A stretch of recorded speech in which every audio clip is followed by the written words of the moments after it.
నమస్కారం అండి అందరికీ. ఇవాళ సింపుల్‌గా ఎర్రపప్పు టమాటా ఎలా చేయాలనో చూపిస్తాను.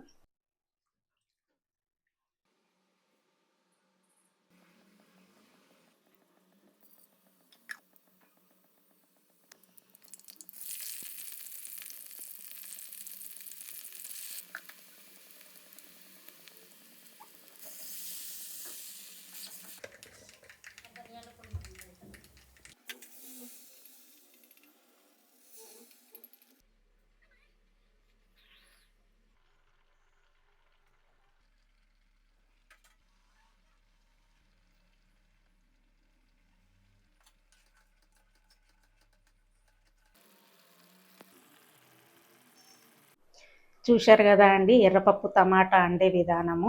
మీరు కూడా ఒక్కసారి ట్రై చేసి కామెంట్ బాక్స్‌లో తెలపండి. నా వీడియో గనుక నచ్చితే లైక్ చేయండి, షేర్ చేయండి. బాయ్ అండి.